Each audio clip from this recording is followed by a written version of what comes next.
Well, I think that it's important that when you speak and think about values and principles like providing your patients with respect, providing your patients with the best possible care by the most experienced professionals, when you talk about those things, then you need to start internalizing the conduct that you wish to pursue.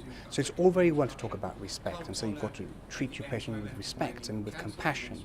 But you need to internalize that so that when you treat your patient and you care for your patient, you do in fact treat that patient with compassion.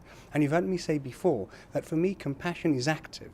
And unless you feel that you've cared for that patient in exactly the same way as you would your own relative, then you've fallen short of that standard. Always think, what would I do for me, for my own benefit, for me to be well? That's the standard that we have to achieve. We have a situation here, though, where the GHA is holding the GHA to account. How do you think this will work? Well, every organization does self-manage to an extent.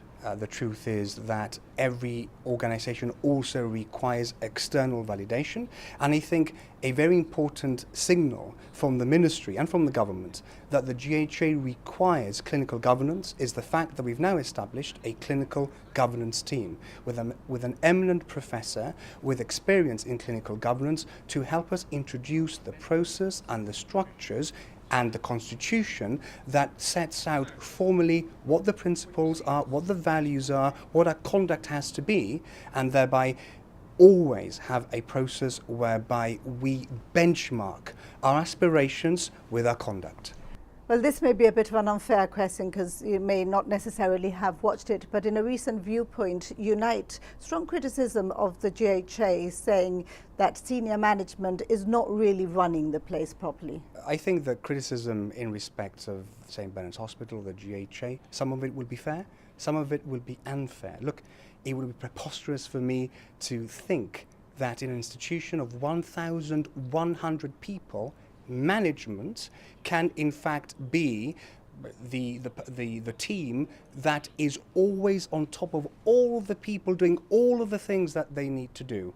So will some criticism be fair? Of course it will be, and when it is, there are complaints processes in place and they're investigated, and when they are held to be fair, then of course action will need to be taken, lessons will need to be learnt, and when they're not fair, then they will not be held to be a fair complaint. Well, we sometimes hear that in Gibraltar, people scared of complaining about the GHA, perhaps scared of reprisals because they're elderly, their family members are in hospital.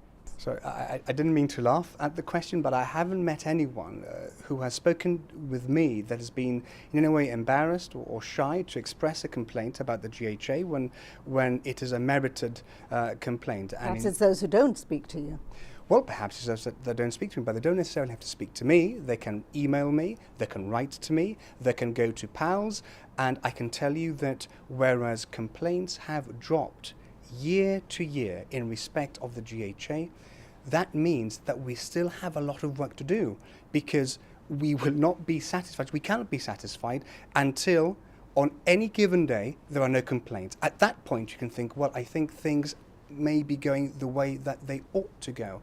But for as long as we keep getting complaints, and in an institution as large and as wide as the GHA, it's almost inconceivable that at one point something will not go wrong.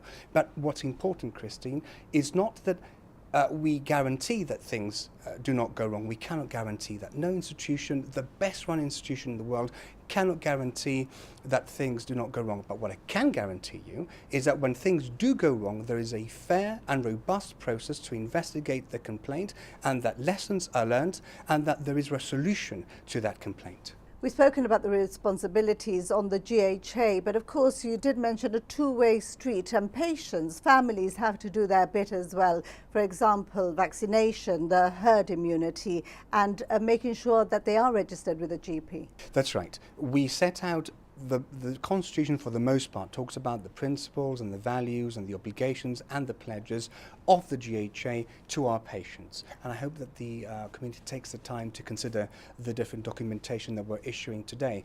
But of course, for the GHA to be able to deliver optimum healthcare to our patients also need to register with their GPs, make sure, for instance, that the children are vaccinated so that other people are not infected by a particular disease. So It is a two-way street. It is mostly our obligation in respect of our patients, but our patients do have certain obligations on themselves as well to make sure that when you enter the GHA system, for whatever reason, primary care, secondary, tertiary care, or any other avenue, that you have done everything possible so that we can take care of you as best we can.